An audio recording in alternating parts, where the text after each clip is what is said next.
stranger. This episode of the Dub Talk podcast might contain language and adult situations that are inappropriate for younger viewers. Should any little ones be near you, send them off to bed. This episode also contains spoilers for the entire first half of the series. So if you haven't watched it yet, get out. And as always, the views and opinions expressed are those of the individual participants, and not those of Dub Talk as a whole. Now then, on with the show.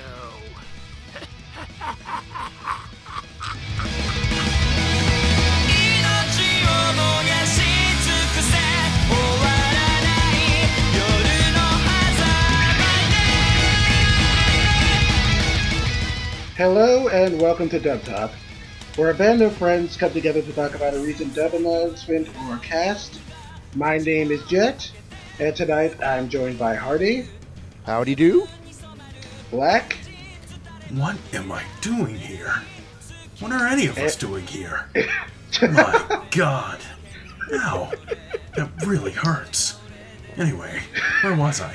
Oh yeah, The Meaning of Life by Guts. What is the meaning of death? That was perfect. And Roots. Oh? By God, this ain't even a goddamn far farm. Okay, and tonight we're here to gather our torches, go on an extended boat ride, and endure through the dawn as we talk about the recent dub for the 2016 Berserk anime. If you can call it anime and not just one extended Dreamcast cutscene. Yes, I'm sure we'll have plenty to say about that. Okay, so in case you don't know much about Berserk, this adaptation follows the story of the legendary Black Swordsman Guts, who, after a series of events known as the Eclipse, has dedicated himself to tracking down his nemesis Griffith, and is willing to fight against any horde of monsters or demons in order to kill him as painfully as possible. And that's pretty much the basic gist of what's happening here. Fun. Yep, this is going to be a interesting little episode because there's been a lot of controversy surrounding certain things about this dub. We'll get to the meat and potatoes of more than anything, I would say. But okay, so I guess we're just gonna. I guess you guys ready to kick things off, or? Of course, I mean. Okay. All right. Let's go berserk. Let's go absolutely berserk about this show. I think you're getting ready to, huh, Hardy? Oh yeah. Yeah. I've got my right. Rockdale Classic lights ready. $5 a 6-pack. Okay. All right. So first things first, we'll kick this off by going over our ADR director and scriptwriter. For obvious reasons, we shouldn't really be going over predictions for this part, because everyone should pretty much have the exact same person for the director. That person being the illustrious Michael Nicholas. Okay, well, I don't know if I told his last name right, but darn it. I think it's Internicholas. It's Sinter Nicholas. Okay. Yeah. Okay, I'm glad someone knows how to He's speak French, right? Yes. Yeah. That's okay, but due to reasons that are currently unknown, he is Probably not forever. directing. Yeah, that will probably be unknown forever. He is not directing this dub, but this has instead turned out to be a purely Bang Zoom dub. So instead, we have the illustrious Michael McConaughey directing this dub. I didn't know he did any directing. Well, Yep. he directed. Are you guys doing a Call of Justice episode? No, I don't think so. Okay, so he directed the dub for the Cyborg 009 Call of Justice dub. Ah. Yep, I actually looked up his credits, and he's not entirely... No, it's kind of interesting. He's kind of like Sonny Straight in that he's not exactly new to directing, but it's just been a very long time since he's done anything, so now he's taking it up again. I mean, when you've been in the industry as long as he has, you have to have at something. Like, So. yeah, my God, his acting credits go back 3 decades at least. He worked with he worked with Carl Masick. I mean, what does that tell you? So, Yep. Okay, so in terms of his other directing credits, We have the recent Cyborg 009 Call of Justice movie. We have Cybuster, and we have some of Transformers: Robots in Disguise. If you want to feel really, really old today. Oh wow! Ooh, that was him. Yeah, I remember that. And for our script writer is Jalen K. Cassell. Who? Who? No. Okay. Star-Lord. Who? No. Okay, he's got, okay, so we haven't really talked about this person before, but he's actually done a few things for Bang Zoom. He's done a few episodes for The Asterisk War, he's done a few episodes for Love Live, he's done a few episodes for Nagi Adventure of Sinbad, and he's done some stuff for The Seven Deadly Sins. Okay, yeah, Neato. I can see that. I can see that in the dialogue. So. Okay, so what do we think of our director and our scriptwriter? Fine on both accounts. God, like the dialogue, it did feel a little different from how like the Golden Age movies were done and the '97 series, but it didn't feel too like different that it bothered me. So yeah, I think it was well written and very well acted. The main issue comes from is that it's not the old NYAV dub, and so people are going to call it out for that. It's its own product and should be treated as its own product, but I mean there are always going to be those comparisons to the old dub because the old dub is so it's one of the few NYAV dubs from back in the day that people generally think is excellently done. And so there are going to be comparisons to it, but it really needs to be treated as sort of its own sort of thing. yeah. Like, I have really, really fond memories of the 97 Berserk dub. It was one of my first for, the mature adult anime. So, I mean, I might hold it to a higher standard, but the script writing and the directing, as they stand, are both pretty solid. As for me, I mean, I wasn't really sure what to expect from Michael McCarthy's directing because the only other thing I've heard from him was the new Cyberpunk 009 thing, and I just thought that sounded okay mostly. Mm-hmm. But I was actually pretty impressed with this stuff. I mean, he managed to get out some really strong performances here. I mean, minus a couple that we'll get to later. I mean, but I was pretty pleased with it for the most part. I mean, I do kind of wish the circumstances were different, but at the very least, I'm interested in hearing anything else he does in the future. As for the script, though, I had some problems. Mostly in that the tone of the script felt very confused to me, if that makes sense. It's like, there are moments where it sounds kind of Shakespearean, which is what you would sort of expect from a show that takes place in medieval times. And then there are other times where it kind of sounds a little bit modern. I mean, not like dude bro modern, but kind of like the characters are talking normally and it's a little bit weird. Yeah, like now that you mention that, I do remember a couple lines where they kind of use modern slang. It did feel kind of weird. Yeah. Yeah, I mean, like, now to be fair, I actually I mean, the Golden Age kind of did that with like the lines like, now I own your ass and stuff like that. Yeah, I mean, I was kind of fine with that because they at least mostly say that for jokes, but it felt a little bit weirder here. Well, I mean, it kind of sounded place every time Guts said the S word. Every time he broke down a shit, and so I mean, it kind of feels out of place. Yeah. Okay, now, like, to be fair, I actually double-checked some of Crunchyroll subtitles, and some of the lines I had problems with were actually ripped straight from the subtitles, so it's probably not entirely the scriptwriter's fault, but I feel like this could have just stood for a little bit more flavor, I guess. It could be worse. At least it's not Tatumed. Yeah, it's definitely not Tatum. But... Yeah. Well, I mean, and considering that a couple of the dubs that Tatum has done recently have actually been pretty good, like Akka he's kind of toned himself down a little bit. 91 Days was really well written. Akka was really well written, and so I mean, even Tatum, you can't write him out these days. Like, Yeah. I had problems with 91 Days, but yeah. It was definitely a better effort than, say, Future Diary.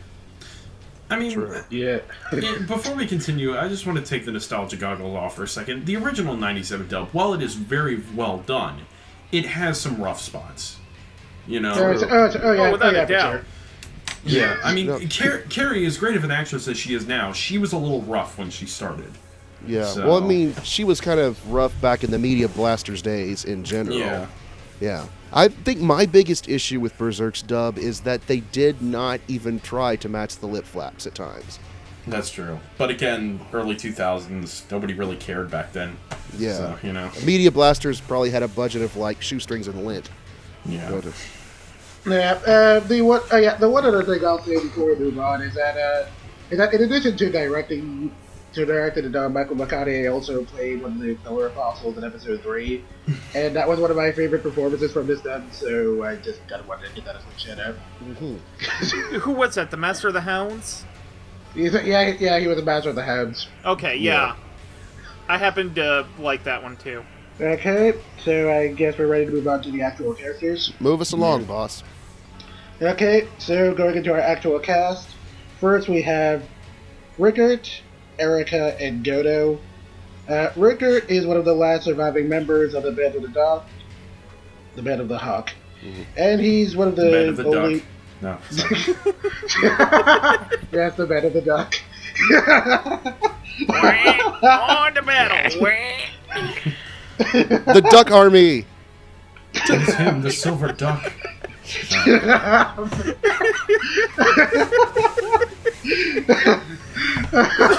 That's the secret I'm sorry, keep Guts' going. Guts' secret is that he's not a real man. He's actually 5 ducks in a man suit.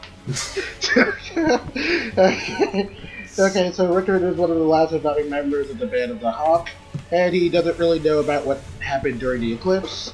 Erica is his younger sister, and Godo is a blacksmith who forged Guts' gigantic sword. Yeah. You know what's funny? I didn't pick up on that when I watched the Golden Age arc movies. That Erica was Rickert's younger sister. Yeah, me neither. Yeah. I didn't realize it either. But but that's apparently how it is. But all these characters have been voiced by 4, correct? I'm pretty sure. Yes. Rickert has. Rickert and Erica, counting the Golden Age arc movies. So. Yep. Okay. So who played them before? I forget her name, but she has one of the most convincing boy voices I've ever heard from an actress. I believe I can probably tell you in just a second. To be TVA. Let's see here. Yeah, Rickert is voiced by Rickert or whatever. Rickert. Michelle Newman in the original dub. That's right. Yeah. She was also like the main character in Giant Robo. Right. I think. Yeah. Wow, really? Yeah. Yeah. That's well, some that was interesting like trivia that was the NY dub. Gotcha. The California dub was Joshua Seth. Yeah. Right?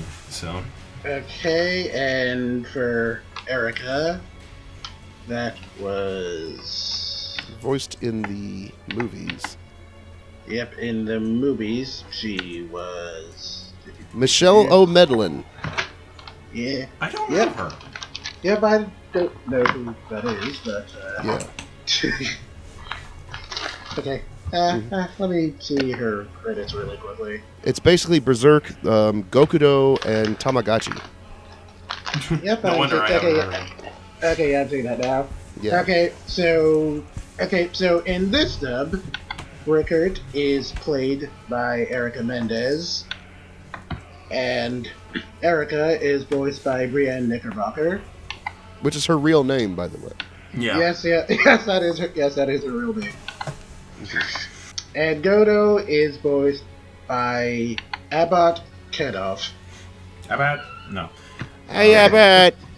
Yes, Abbott Kedford. Now Godo's going to be an interesting discussion when we get to him, for me. So. Yep. Okay, so. So tell us what other dubs have these actors been in?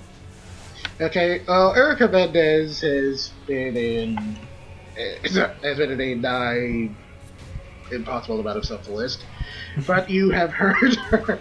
Okay, but you have heard her as Inko in I'll Know a Zero. You've heard her as Kenya in Erase. You've heard her as Gon in Hunter x Hunter, of course. And let's not forget, Don't Lose Your Way, Jet. I was gonna save that for last. Yeah.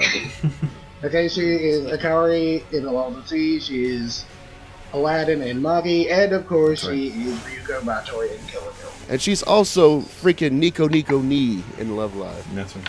Yes. It's funny because she's basically playing the same character in both Hunter x Hunter and Magi.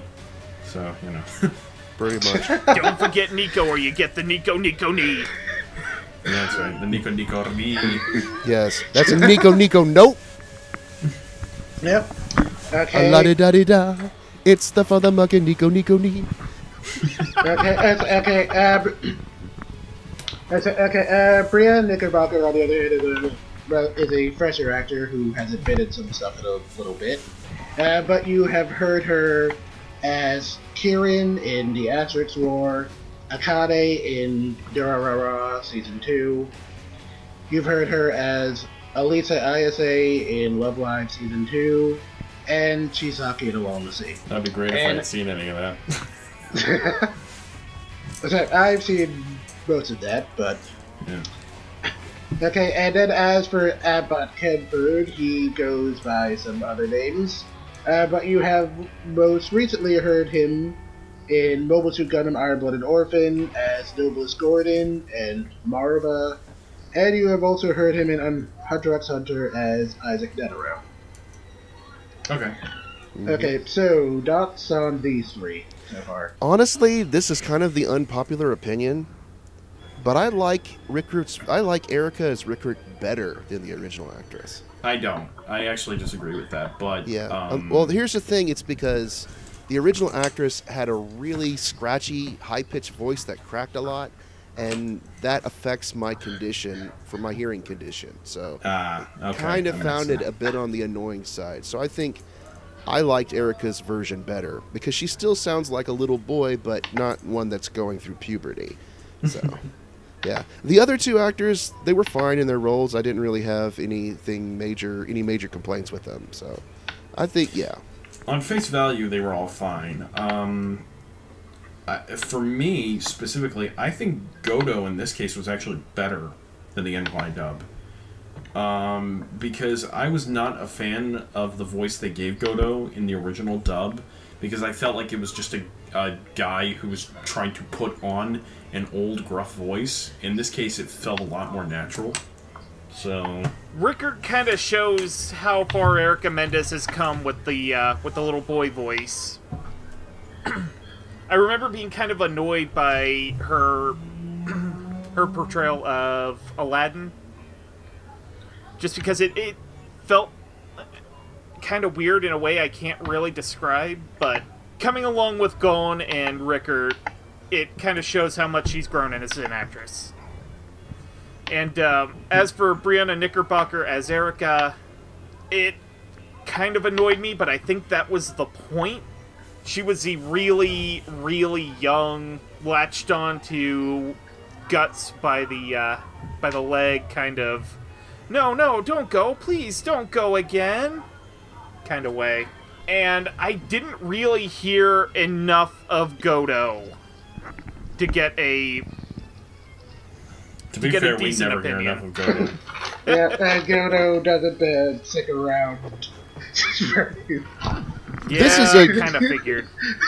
This character is a Godo that we actually don't want to, that we actually do miss, unlike the one who licenses anime and charges the $100 a set for them. Ah. I saw a chance and I took it. I apologize for nothing. If I could take a crack at Henry anytime, I'm gonna take it. As for me, like, I don't remember too much about how Rickert sounded in the NYAV dub, so I was pretty okay with how Erica Mendes played him. Pretty much the same deal with Erica. Okay, and as for Godo, I really like Abbott Kemper's voice, so I was pretty happy with how he sounded. I mean, he I mean, he really sounded like a gruff old guy who's kind of seen some stuff. So, I mean, and like, so him kind of playing the little role of advisor in episode 2 was pretty fitting, I guess. I mean, of course, it would be even more fitting if we had actually gotten Black Swordsman arc in this show, but, well, I guess it'll never happen. Maybe some OVAs. Get on it. Well, with this animation style, would you really want that arc? Not this animation style. I just want that arc.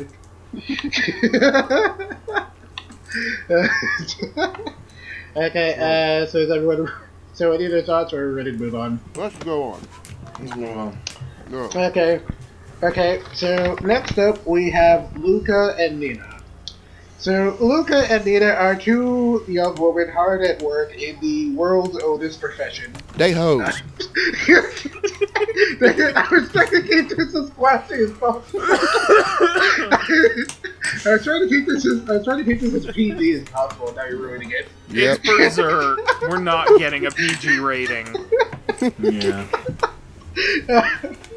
Okay. So Luca kind of acts like a big sister to the other girls and kind of believes in treating other people fairly as equals. While Nina, on the other hand, is more of a coward and mostly worries about her own survival. And drinks soup made of people parts. So. And it's And the participates source in massive of goat orgies. and is the source of all the problems that arise in Berserk Yeah. 2016. Yeah.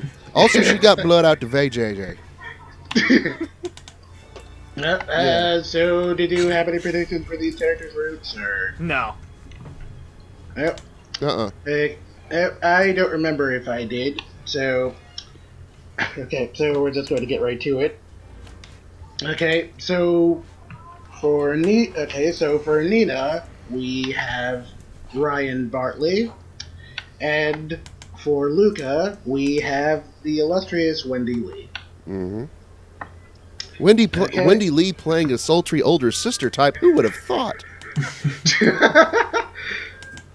Okay, so for Ryan Bartley, she is a relatively fresh face of dubbing, but you have heard her in Erased as Osamu, you've heard her in Mob Psycho 100 as Tsubumi, you've heard her in the Sword Art Online movie as Yuna, and you've heard her as Misa and Yusa in Charlotte.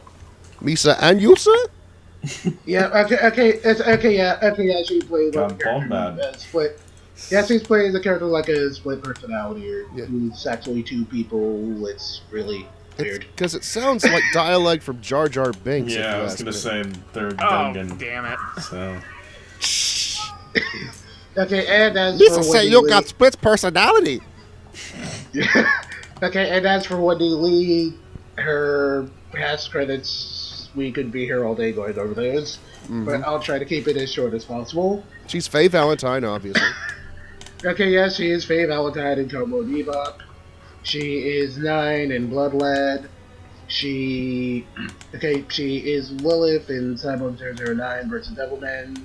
She is TK in Digimon Adventure. Haruhi She is Suzumiya. Shira. Yes, she is Haruhi Suzumiya. She is Shira in Blue Exorcist. Amongst many, many, many others. Okay, yes, she is Best Girl Yoruichi in Bleach. The only reason to ever even try to attempt watching Bleach, other than Rangiku. Yeah, pretty much. Okay, and more recently, she was Sakayarima in Your Lie in April, aka Bad Mom. So, thoughts on these two ladies? Well, Wendy Lee is my favorite voice actress, so obviously she can, read a phone book, and I'd be happy with it. So, I think she plays the big sister type really well. Ryan Bartley, I don't know. It takes some getting used to. Mainly because I don't particularly care for this character. It didn't really make an impression on me. But that's just me. Yeah, that's pretty understandable. Anyone else? Yeah, I'll jump on what Hardy said. Wendy Lee as the older sister type of character is one of those dynamics that just kind of works. And I will say Brian Bartley managed to nail the kind of... how do I word it?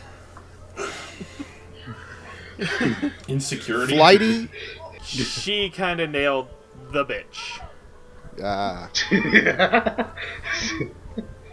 Okay, well, yeah, I guess that's a way of describing that. Mm-hmm. Completely self-centered. But wait a second, you say she nailed the bitch, but wouldn't that technically be her client who was doing that? Oh, Jeez. damn it. I'm just going for semantics here. Yes. In the literal sense of the term.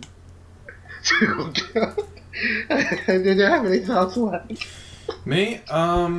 In the case of Nina, I thought Nina was honestly really good. I can't wait to see this voice actress do more, actually. I thought she really came out strong. And Luca, Wendy Lee, she did an amazing job as Luca. I'm agreeing with Hardy. Wendy Lee could read the phone book, and I think it would be great. I guess, how old is Luca supposed to be? 27? Okay, yeah, in that case, the voice kind of worked. I think my one, issue would be that maybe Wendy Lee sounded a little older than Luca was supposed to be, but at 20... her Seiyu counterpart in this show was Miyuki Sawashiro, so that kind of explains yeah. Oh, okay, there we go. Yeah, yeah, it honestly, these are two really good performances, in my opinion. So. Okay, as for me, well, Wendy Lee pretty much did her usual thing here, and her usual thing is pretty much always great, so I have no problem with that. As for Ryan Bartley, I actually wasn't too happy with how she sounded here. There were a couple of scenes where I thought she sounded a little bit too stiff. And for a character who's kind of supposed to be really flighty and kind of neurotic and everything, I thought she was a little bit too stiff some of the time. There were moments where she really nailed it, and then some where she kind of didn't. Compared to the rest of the cast, it wasn't exactly my favorite performance, but as a whole, it was pretty much okay. Well, the cannibal scene was probably the high point of her. Her role. That was definitely the high point. Yeah, and then the scene where she gets whooped like a little girl immediately afterwards was also very entertaining. Wow. Have you seen the version that someone did of it where they replaced the sound effects of her getting spanked with the clang noise from the sword? No, I haven't. That's funny. It's like clang, clang, clang, clang, clang. That sounds great. Yeah, I might have seen that somewhere at some point. Yeah, speaking of that clang noise, we hear that way too often. Yeah. I'm like... Yeah, it was kind of cool the first few times, but then... Dong! Come on, Universal. We know you got more Foley. Use it. Okay, so are we ready to move on? Yes, please. Okay, so next up we have Farnese, Serpico, and Father Mozgus. I'm not going to go with Farnese because that's not how you pronounce it. It's a European name, not a Japanese one.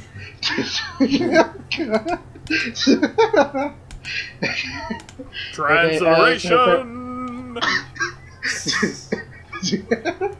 Okay, so Farnese is a commander for the Holy See. Is it Farnese or is it Farnese? Okay. How is it actually spelled? There's so many spellings that just know it's not Farnese. Because Farnese is a character from the heroic legend of Arslan. Oh, okay, yeah, you're right. That's what it is, Farnese. Yeah, okay. It is. Yeah. Let me look here on ANN. The word is spelled Farnese. Yep. Okay. Yep. You are absolutely right. It is Farnese. Yeah. Okay. So Farnese is a. Yeah. That girl. That bitch. Okay. Yes. That girl is a commander for the Holy See who becomes interested in guts after a few strange encounters with him. Mm-hmm. Serpico is Farnase's right-hand man and half-brother, who is also a very skilled swordsman himself. while Father Mozgus is an elder for the Holy See, and he runs the Inquisition. And he crazy. Yes, he very, very crazy. All these people are pretty much crazy. I mean, girl over there, she gets off on basically flagellating. Well, What? flagellating herself and seeing things on fire, and we're not even going to get into how weird and twisted Mozgus is. I mean, the man spends his entire day for like 2 hours a day face planting into stone floor, and enjoying it apparently. Well, I mean, this is Kentaro Miura's like extreme dogma kind of writing, so Yeah. Not to mention, Yeah. After the first couple thousand, concussions and all that, probably Right. changed a few things upstairs. Yeah, I'm kind of surprised he doesn't have like a giant callus up there like Wesley Willis. Yep, okay, so did anyone have predictions for these? Because I actually kind of did. I did not. I can't remember it, and I can't find it on fandom posts. I know I did like a hybrid NYAV Funimation dub at one point. Okay, yeah, like these are the three I actually did remember making predictions for. For Farnese, I'm pretty sure I said Veronica Taylor because I've kind of heard her do the crazies before, and she does that pretty well, so I figured that would have been fun in a theoretical NYAV dub. For Serpico, I said either Michael Sinternicholas himself, since he's usually always somewhere in his dubs, or Lucian Dodge, because both kind of do the whole kind of pretty reserved guy pretty well. And for Father Mozgus, I was pretty much looking for pure ham and good ham with power tone. So of course I said the illustrious Patrick Sides. Oh, interesting. But anyway, I was good ham. That's a good ham. Okay, but anyway, I was wrong on all three accounts. For Farnese, we have Erica Lindbeck.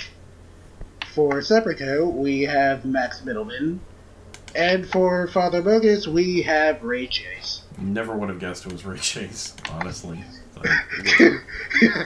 Okay. Yeah. Noctis kind of went off the deep end after. Yeah. Yes, Noctis saw some things. Yes. Okay, so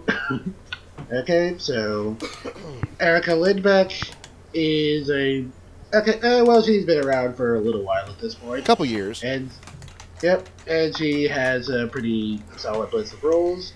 You have heard her in Alno Zero as Yuki.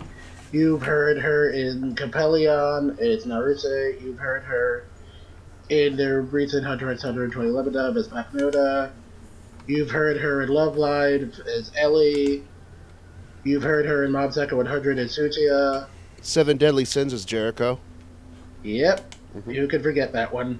And of course, for all you drama fans out there, she was Kaori in Your Lie in April. For Max Middleman, at this point, he's pretty much threatening to replace Bryce Papenbrook as the new big California guy. So you've heard him in a lot of things at this point. I mean, he killed him in one dub, so, yes, he literally killed Aaron. Okay, so you've heard him in Alno Zero as Idaho. No, Idaho.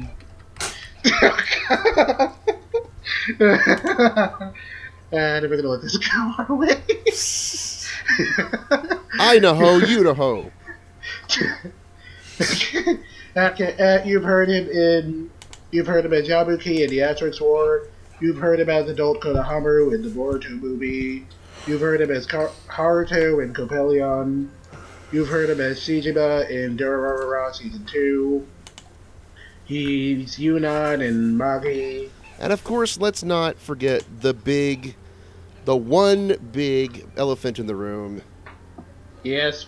Who could obliterate 10 elephant in one punch. Yes. Of course, he is Saitama in One Punch Man.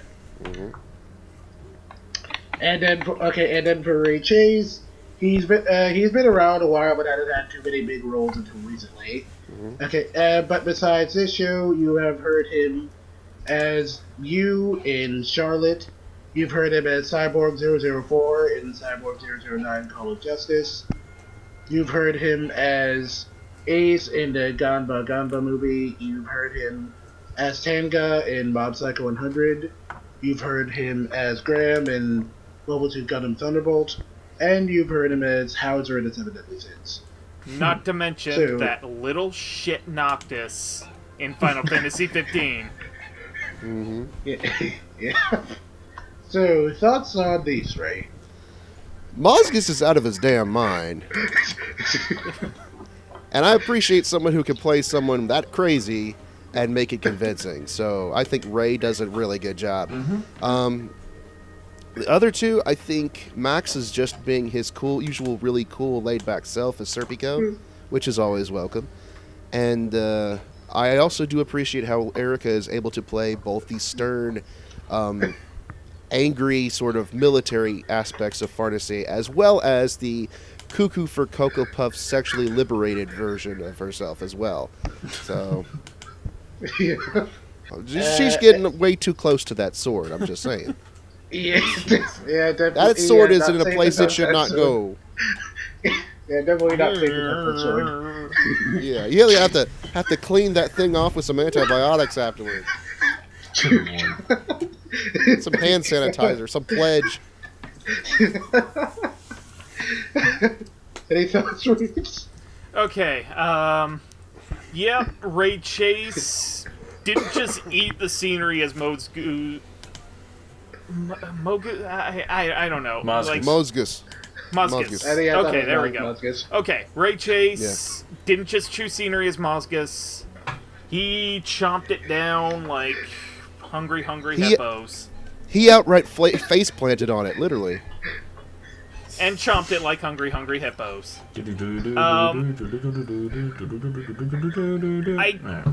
It's gonna sound kind of weird. This is gonna sound kind of weird, but I think Max Middleman ended up playing Serpico maybe a little too much as a goody-good. Yeah, I can kind of see that issue. For me, I actually really liked him. I thought the voice fit the character really well. Oh, the voice fit. It just, like, at the beginning, it felt like he was just playing it a little bit too goody-good, and then, you know, the backstory dropped, and then I kind of got it. Yeah. And Farnese, yeah. Erica Lindbeck did a really good job with her. That's really all I can say. Yeah. Not much I can add to that. Just clean your swords afterwards. That's all we have to say. Yep. I think in some cases I think she sounded a little too mature, but I think that she fit the character really well, so I'm not really going to complain on that front. I think one of Farnese's main traits is that she's mature for her age, or at least she tries to put on the air of being so. Yeah. Yeah. She puts on the air of being in control and in charge, when in reality, she's just as crazy and messed up and immature as everyone else.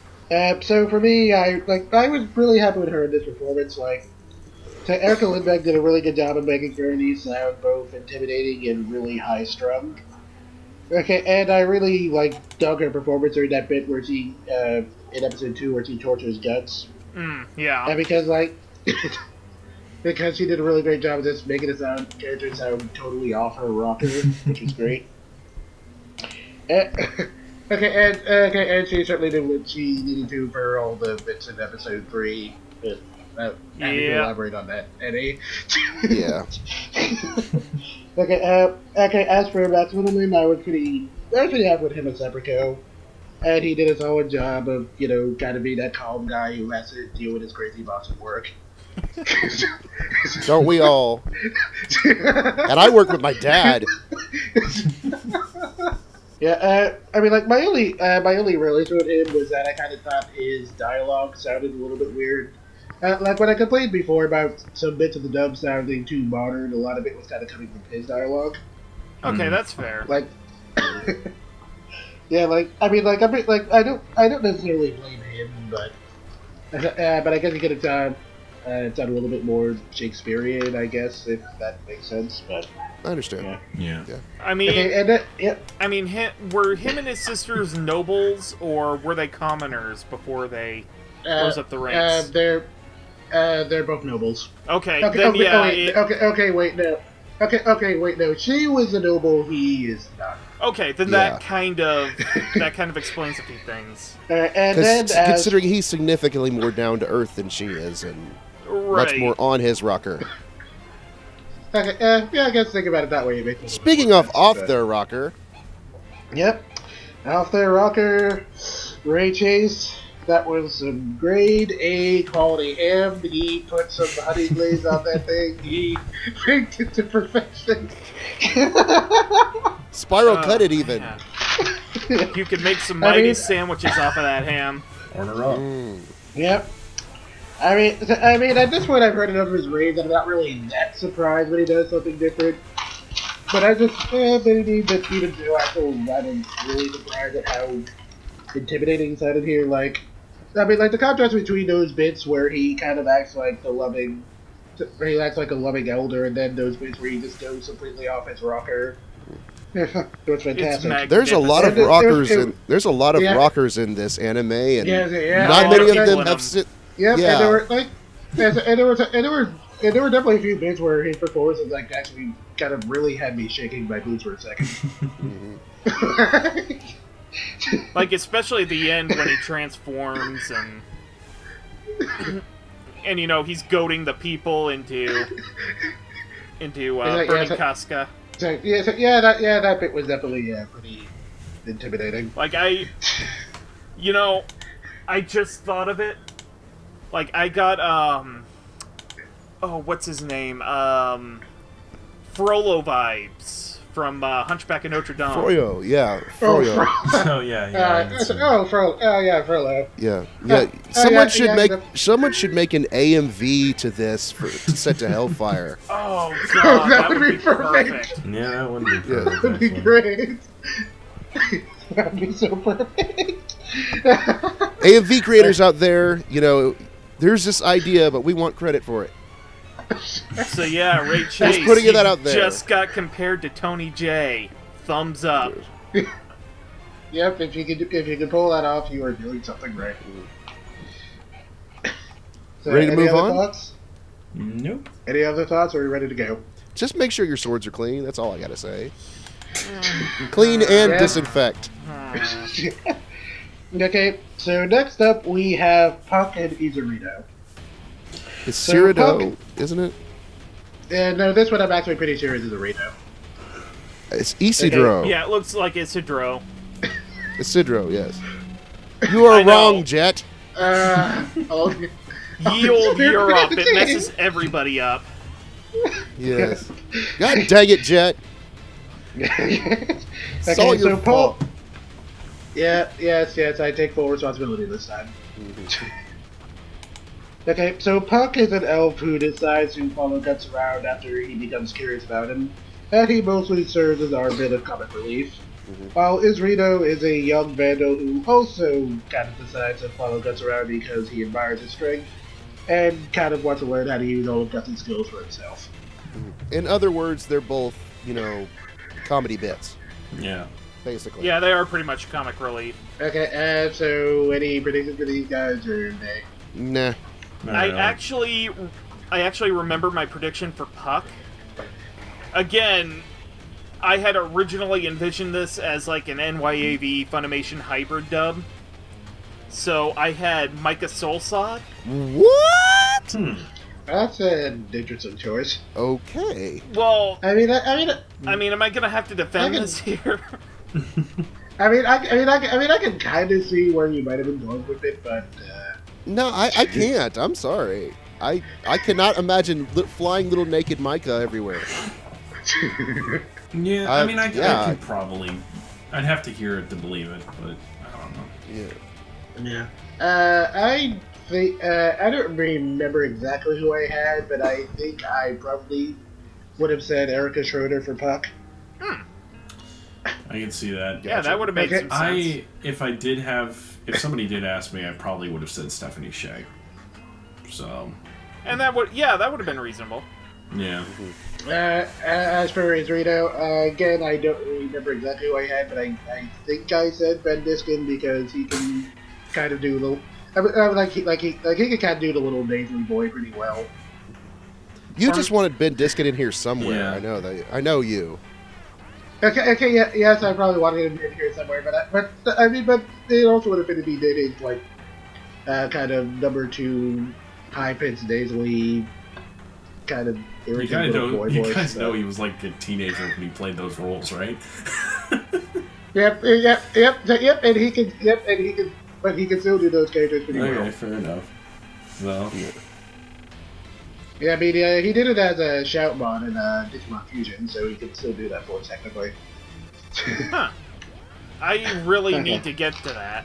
Isidro, actually, again, if I had made a prediction, I think I know who I would have picked. Bryce Papenbrook. Oh, That's fair. I could have seen that. That's fair. Yeah, I could have seen that. Okay, so who we actually have for these roles? For Puck, we have Sarah and Williams, and for Isidro, we have Eric Scott Kimmerer. Sarah Ann Williams has been around for a while, and you have heard her in roles such as Nico in Excel World. You have heard her as Nonon in Kill la Kill. You've heard her as Sayu in Wall in the Sea. You've heard her as Myron Alexis in Nagi. You've heard her as Lisbeth in Sword Art Online. And of course, the big one, you have heard her as Sayaka in Madoka Magica. Yeah. I think if it's okay, I'll start this one, because I have a couple things I want to say. Okay, 1 second, let me just finish. Okay, Go to the roles. Sorry. For Eric Scott... Okay, and for Eric Scott Kimmerer, he's also been around a while, and he's done quite a few roles. You've heard him as Haruyuki in Excel World. You've heard him as Ayato in The Asterix War. You've heard him as Hydra Neil in Bloodlad. He was Mark Evans in Ithamo 11. He was Biscuit! Yes, he was Biscuit. Yes, he was Biscuit. In Mobile Suit Gundam, I'm One of the Orphans. He was Galfer in The Seven Deadly Sins. And of course, he was Speed of Sound Sonic in One Punch Man. I would say this is kind of the weak part of the dub, but I will be fair and say that they had a lot going against them to try to play these roles, because they are trying to be funny in two characters that are poorly CGI animated characters. So you're not going to get a lot of comedic emotional range, except for when the animation gets weird, like it did near the end, and I was just like, this feels very tonally different. But this is a weird thing for me, because every time I heard Puck speak, I thought of Pam from Archer. I don't know why, but... That's a weird thought. But if I had to be totally honest, there felt like a bit of trying too hard for both of them. But again, I know it's probably not really their fault because of the issues with the animation. But Eric felt a little like he wasn't in his element with the role. And Puck is just such a hard character to like get right. Like, I can't even really imagine what kind of voice Puck should have. So, like, you know. So Michael Sola saw it, in fact. Yeah. Hey, I happen to like Eric Scott Kimmerer's little shit voice. He doesn't get to use it nearly enough. He got to use it here. I am happy. I am satisfied. And as for Sarah Ann Williams, honestly, I kind of had problems with her at first in her career with Sayaka. I thought it was kind of grating, and then I think it was Nonon in Kill la Kill that kind of turned me around to her, and I thought she did a pretty good job as Puck, honestly. Like, as Lax said, it's hard to nail down a voice for Puck. Because you couldn't put, like, Richard Epcar in as Puck, but... You could, and that'd probably be amazing. It'd be like that scene in Voltron where Keith is holding that little creature, and it's like, "You're very cuddly," and he's like, "Thank you." That's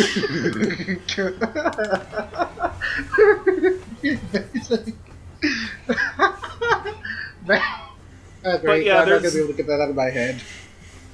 Puck is the kind of answer. I'm sorry. Let's try this again. Puck is the kind of character that really there's not a lot of wrong answers for casting.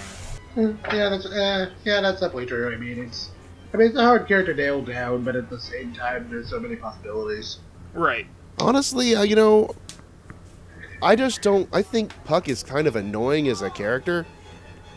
So no matter what voice that you could possibly give him is not going to make me appreciate him any more than I already don't. Yeah. And again, that animation didn't really help. That's reasonable. For the show. Yeah, the animation certainly did not help at all. But I think I like Sarah as an actress, and I really like Eric Scott Kimmer as an actor as well. Yeah. And so, I mean, I can't fault them for this, even though the characters are a bit annoying. They do their jobs well, I would have to say. So, I mean, I'm already not going to like Puck, and Isidro's not much better. But, whatever, it is what it is. Okay, now for me, I've always kind of found it, like, for some weird reason, Sarah and Morgan seem to always get typecast as, like, the snarky character. Okay, like in almost every show she's been in, she's always, like, been the smartass, and it's... so when I saw that she was Puck, I kind of seemed like it was going to be business as usual. And for the most part, she pretty much did exactly what I expected, and I thought she nailed it. I mean, I had a couple of problems with her in the beginning because it didn't sound androgynous enough to me at first. But as she got further in, I thought it sounded pretty smooth. Mm-hmm. And then for Isidro, you don't get to hear Eric Scott Kimmer do the little annoying turn often enough, but when he does it well, and he sounded like he was having a lot of fun with it, so I had fun with it. All right, so are we ready to open up the powder keg? Yep. Oh boy, this is where things start getting fun. Yes, we're slowly approaching the iceberg. We tried to steer around that thing, but it's too big, and we're gonna end up colliding into it. Well, I got the lid shield up. Let's do this. Alright, so it's finally that time. It's time to finally start talking about those major recasting choices. You can tell we're so excited about this. Yep. Okay, so firstly, we have Griffith and Casca. So Griffith is our main villain here, and the former leader of the band of mercenaries called the Band of the Hawk, who betrayed all of his comrades in order to trade up for becoming a member of the Godhead and standing on the top of humanity. And then Casca is a former commander in the Band of the Hawk, and Guts' his lover, who was violated in both body and soul by Griffith and is now only a shell of her former self. So, in these roles, we originally had Kevin T. Collins and Carrie Keranen. But instead of those two, here we have Steve Cannon for Griffith and Karen Strassman for Casca. So, let's begin. Oh joy! I mean, truth be told, there wasn't a lot to Griffith. That's mostly going to be in the arc that's currently airing. Yep. Like, he maybe got one line, maybe two, in the season that's dubbed. So it's kind of hard to get a basis of comparison right now. It's actually funny because near the end of the season I realized, wow, it's weird having a Berserk show with very little Griffith in it. So Yeah. Yeah. And Yeah, because he's always been a prominent feature in everything Berserk related. yeah. And as for Karen Strassman, she really doesn't say much either. It's just, moaning. And not the good type either. There's rarely a good time in Berserk. Damn it, Hardy.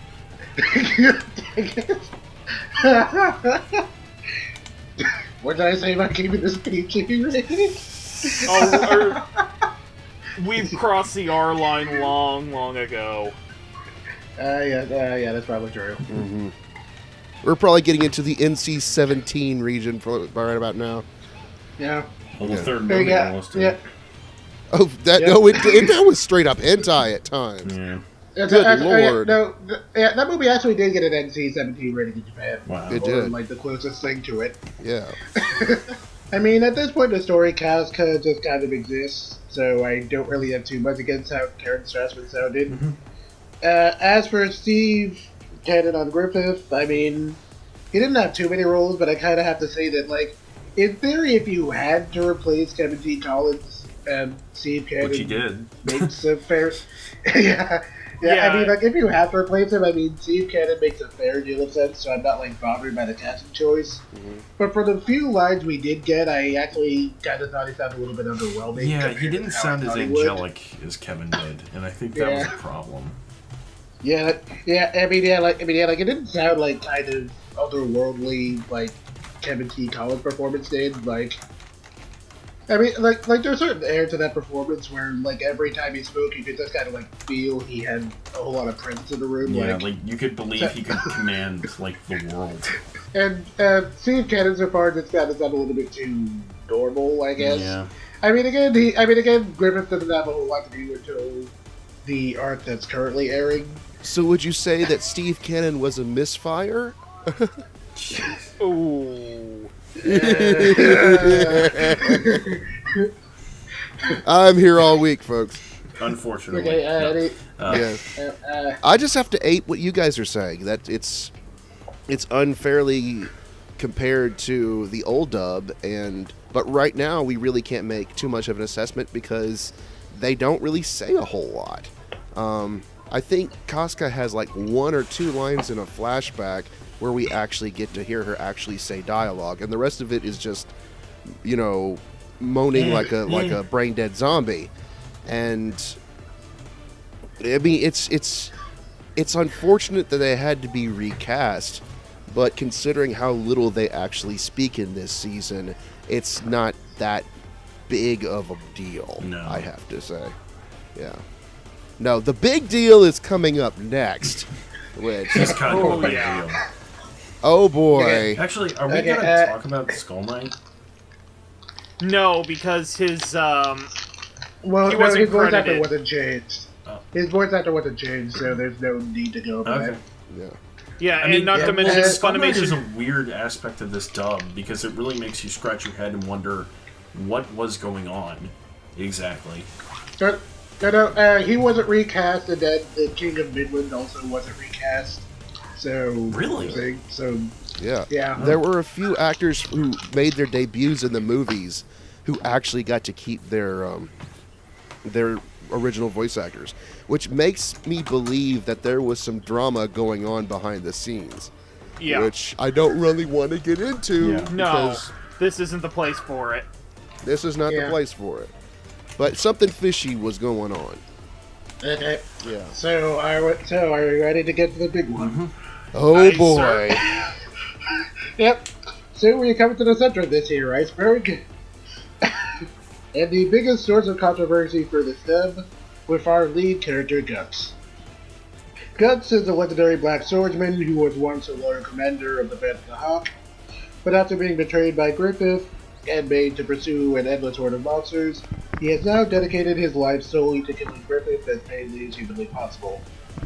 Now, in both the 1997 dub and the movie trilogy, he was voiced by Mark Dyerson. Dyson. But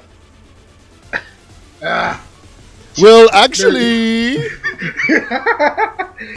but in this adaptation, he is played by none other than Kaiji Tag. Now, as for other things you have heard Kaiji Tag in, you have heard him in Ajin Season 2 as Futoi. You have heard him You have heard him, if you've seen clips on the internet of the alternate Dragon Ball Super dub, he is Vegeta in that dub. You have heard him in Got Zero as Kato. You have heard him as Susumu in Kill la Kill. He was Ren Cohen in Nagi, The Kingdom of Magic. He was Hendrickson in The Seven Deadly Sins. And for all you Pokemon fans out there, he was Detective Looker in the Pokemon Generations dub. He is also in Genso. I went over Genso. I said Genso. Oh, And okay, he's also Yeah. Kenshiro in Ken's Rage, the video game. Yep. So, That was like one of his first big roles, actually. Here is my honest to God opinion. I have no ill will whatsoever towards Kaiji Tang. I like Kaiji Tang, in fact. I think he's a good actor. What I'm afraid is happening is that he's sort of become this guy whose entire portfolio of work, almost entire portfolio of work, is being that guy who replaces that actor I like in that show I love. Because he's done this 5 times, and it's not through any of his own fault. Because he is the new voice of Kenshiro, he was an alternate voice of Vegeta, he's the new voice of Kato, he's the new voice of someone else, and now he's the new voice of Guts. Yeah, Archer, too. Yeah, Archer. He's the new voice of Archer, right.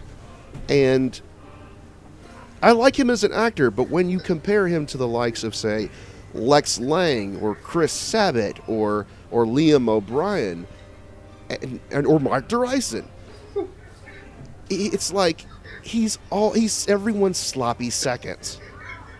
That sounds horrible, I know. But, I mean, I want to see him strike on his own and have his own set of roles that he could call well and truly his own, and not the replacement guy for all these other more well-known actors. The problem is that he sounds younger than all of them. Because he is. Yeah, that's what I mean, is the fact that they expect him to be able to replace them with age sound, too, and it's not really the case. So... Right. Now, here's the thing. I do not have a problem with Kaiji's performance of Guts. Mm-hmm. It's a different take. That's the only real thing, is it's different. It's not what we're used to. It's not what we're accustomed to. If Berserk was a brand new thing that has just come out and we didn't have anything else to compare it to, I would say this performance is actually really good. Yeah. But I mean, and he does take the role. He does make it his own thing, but it's still not his own thing, if you know what I'm saying. I actually do. I mean, I think this performance was good, but it's hampered by the bad history, I have to say. You know, there's just so much questionable... And we don't know what kind of drama went down over at Bang Zoom or NYAV. We don't know that. It's none of our business. Right. But I do think this is harming Kaiji's career, in that he's replacing all these other big roles of characters who already have established voice actors. And I agree with you to some extent. I don't think that's necessarily true in the case of Kenshiro, because Kenshiro right. Well, Kenshiro's he's already been voiced Kenshiro's had like 50 and million actually Guts has had so, an actor before Mark Derison anyway. So I mean, nobody really remembers the Dreamcast game dub. Yeah. But well, I Ken mean, Park it looks was about very- as What? the graphics look about as good as the recent anime adaptation. Yeah, that's true. So. But actually, yeah, in all honesty, Keiji Tang does great, in my opinion, as Guts. I think he's a perfectly good, Guts, but I do see what you're saying. Right. So, yeah. Worst case scenario, they could have picked someone worse to replace Mark Derison. But seeing as how Mark already works in LA, why did they have to replace him? Why is this even necessary? That is the ultimate $1 million question. yeah. Why was this done? I mean, He's not but, even. It's not like when Mary McGlynn was in, you know, the Arise the Ghost in the Shell movies. You know, he's not even in this dub. So, like, what's going on there? Yeah, no, I mean, the thing about our main concerns about the recasting is, why did this have to happen? It really didn't, because Carrie and Mark both work in LA. Yeah. And I mean, I guess Kevin T. Collins might have had to be replaced, but I don't know. We don't know what's going on. It's not bad, it's just unnecessary. That is everyone's major complaint with the recast. Right. It's unnecessary. So. Okay, any thoughts, Roots? Okay, yeah, I wanted to wait until Hardy and Lack were done, because this might go into a little bit of overtime. Honestly, I'd like to make a quick comparison across the river a bit to Dallas, and that is Greg Ayers as Dio from Last Exile Fan the Silverwing. Dio, for those who are not aware, was played in the first season in a Bang Zoom dub by Joshua Seth. Oh. Well, that's not that much of a change. And because of circumstances, Funimation couldn't get him back, so they had to recast him. And Greg Ayers was chosen as that person. The reason I bring that up specifically is because I don't know if Chris Bevins asked Greg Ayers to basically be Joshua Seth and he didn't, or that was a conscious decision by Funimation, but it felt fundamentally different in Phantom the Silverwing than the original season. And it might sound a little controversial here, but I appreciate that. Because honestly... It's better to acknowledge differences than hide them, I guess. Right.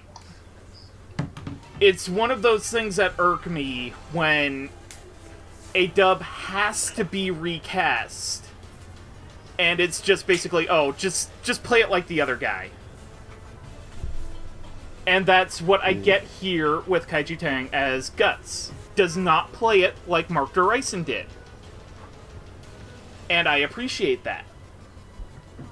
It is a different take on the same character. We're not going to get those awesome bloopers, though. That's the one. Yeah. But it's a different take on the same character.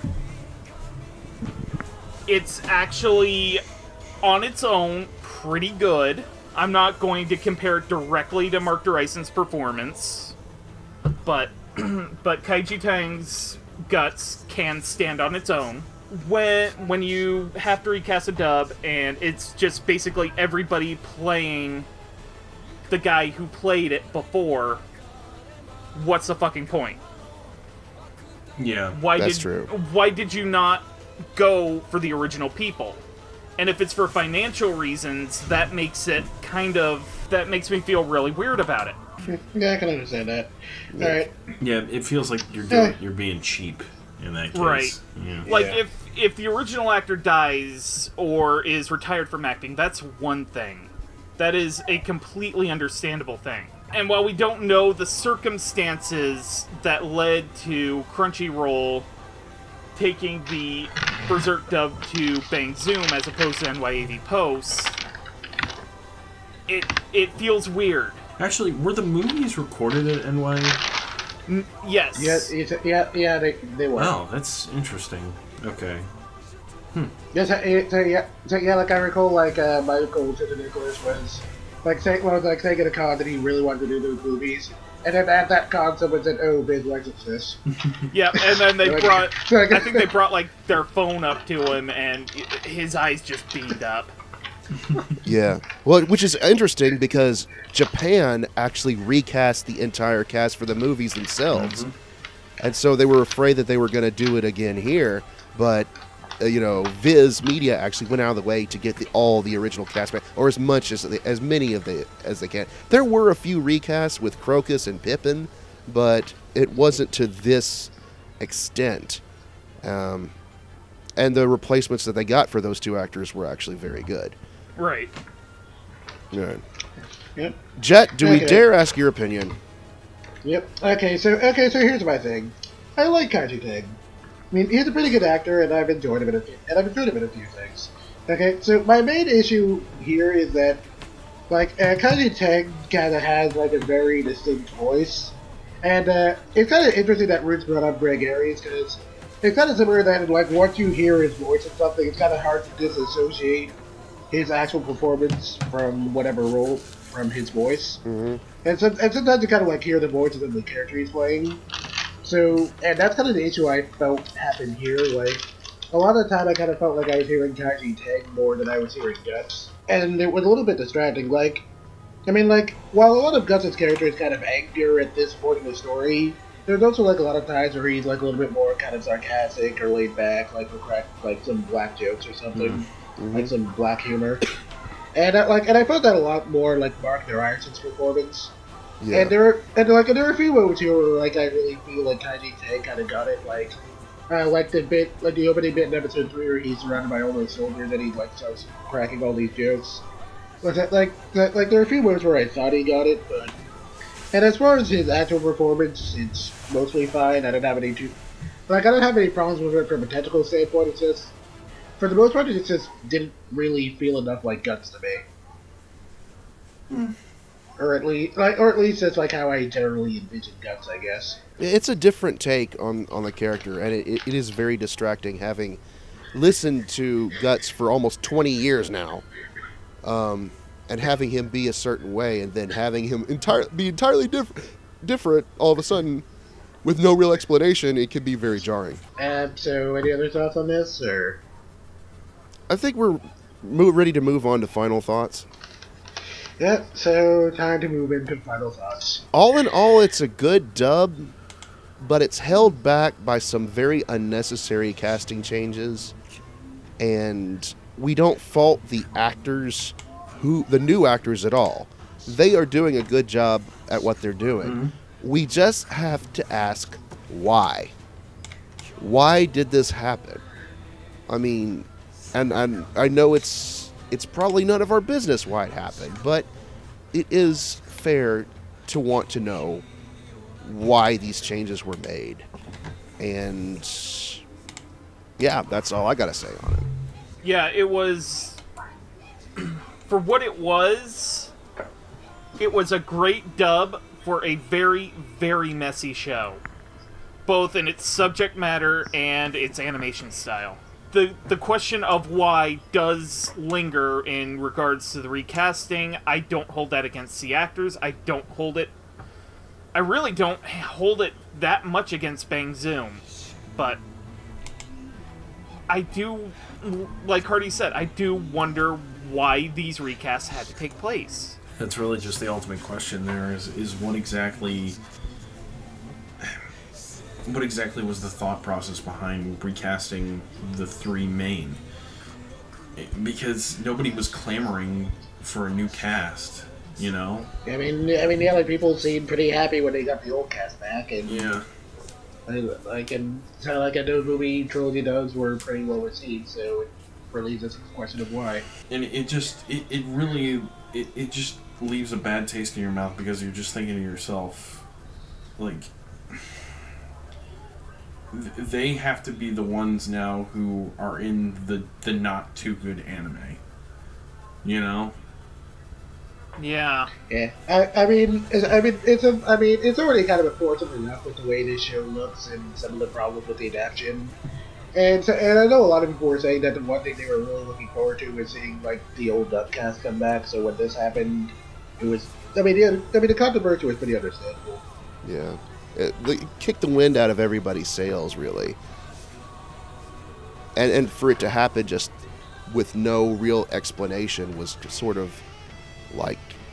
Probably because they knew salt nobody in the would ever wound. accept any explanation. Yeah, right. But besides that, So- the dub is fine. I mean, like, it's Bang Zoom. They usually do really good work. So I'm not gonna... Right. Yeah, I have no issue with the direction of the actors.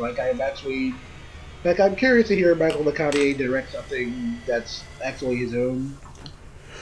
So, and I mean, I had some problems with the script, but not too detrimental an extent.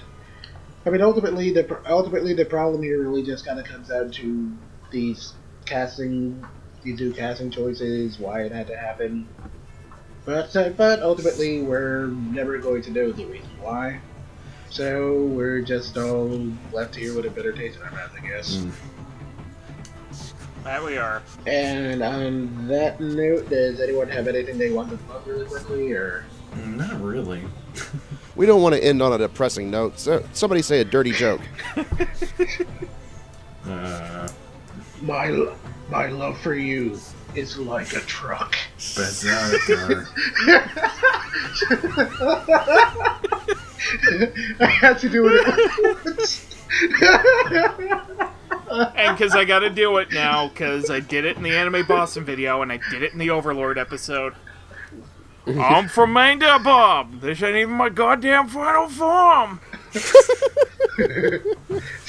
Well, oh shit, fire! This here's the best dadgum anime I think I done ever seen. Yeehaw, Mountain Dew! Boom! You can find Berserk streaming on Crunchyroll, subtitled, and on Funimation Now, dubbed. What my colleague is trying to say is, if you would like to watch the Berserk dub, you can do so on Funimation Now. It is currently $5.99 a month. They offer a 2-week free trial. But remember, if you decide not to keep it, you need to take your credit card info out or you will be charged. However, you will more than likely find so much value in the over 9,000 dubs available on FunimationNow.com that you will want to keep the service for yourself.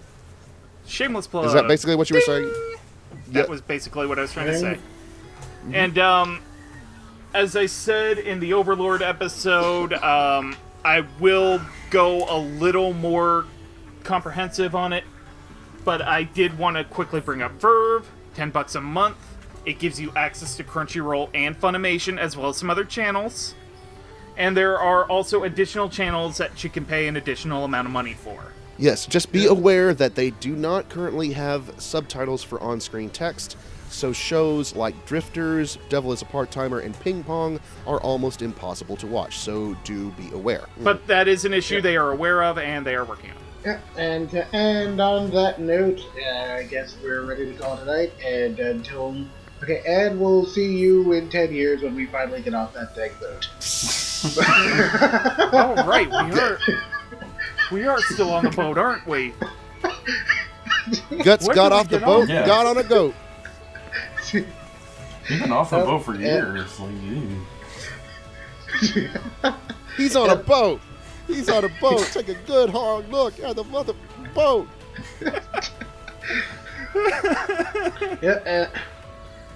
Yep, and until next time, good night to all. night, everybody. Otaku on, my friends.